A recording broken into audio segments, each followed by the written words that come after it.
امسال اس کا 26 باب۔ جس طرح ایام گرمی میں برف اور درو کے وقت بارش، اسی طرح احمد کو عزت زیب نہیں دیتی۔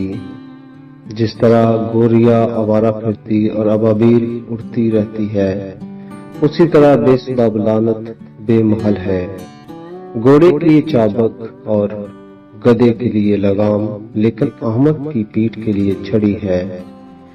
احمق کو اس کی حماقت کے مطابق جواب نہ دے، مبادا تو بھی اس کی مانند ہو جائے۔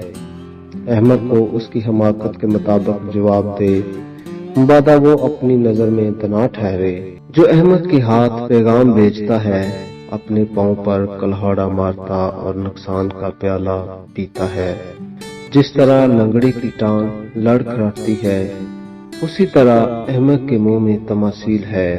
احمق کی تعظیم کرنے والا گویا جواہر کو پتھروں کے ڈھیر میں رکھتا ہے۔ احمق کے منہ میں تمثیل شرابی کے ہاتھ میں چبھنے والے کانٹے کی مانند ہے۔ جو احمق اور راہ گزروں کو مزدوری پر لگاتا ہے، اس تیر انداز کی مانند ہے جو سب کو زخمی کرتا ہے۔ جس طرح کتا اپنے اگلے ہوئے کو پھر کھاتا ہے، اسی طرح احمق اپنی حماقت کو دہراتا ہے۔ کیا تو اس کو جو اپنی نظر میں دنا ہے دیکھتا ہے؟ اس کے مقابلہ میں احمق سے زیادہ امید ہے۔ سست آدمی کہتا ہے راہ میں شیر ہے، شیر ببر گلیوں میں ہے۔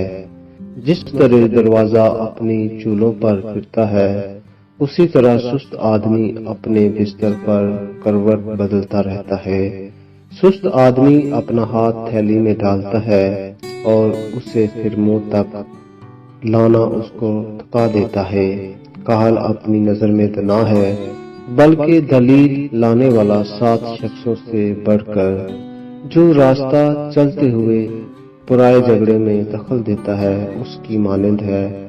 جو کتے کو کان سے پکڑتا ہے، جیسا وہ دیوانہ جو جلتی لکڑیاں اور موت کے تیر پھینکتا ہے، ویسا ہی وہ شخص ہے جو اپنے ہمسایہ کو دغا دیتا ہے اور کہتا ہے میں تو دل لگی کر رہا تھا، لکڑی نہ ہونے سے آگ بجھ جاتی ہے۔ سو جہاں غیبت گو نہیں، وہاں جھگڑا موقوف ہو جاتا ہے۔ جیسے انگاروں پر کولے اور آگ پر ایندھن ہے، ویسے ہی جھگڑالو جھگڑا برپا کرنے کے لیے ہے۔ غیبت گو کی باتیں لذیذ نوالے ہیں اور وہ خوب ہضم ہو جاتی ہیں۔ الفتی لب بدخواہ دل کے ساتھ اس ٹھیکرے کی مانند ہے جس پر کھوٹی چاندی منڈی ہو۔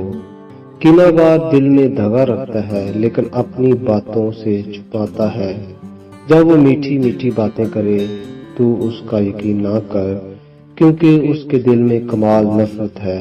اگرچہ اس کی بدخواہی مکر میں چھپی ہے تو بھی اس کی بدی جماعت کے روبرو فاش کی جائے گی۔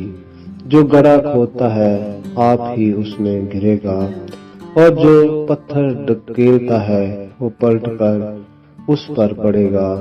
جھوٹی زبان ان کا کینہ رکھتی ہے جن کو اس نے گھائل کیا ہے، اور چاپلوس منہ تباہی کرتا ہے۔ آمین۔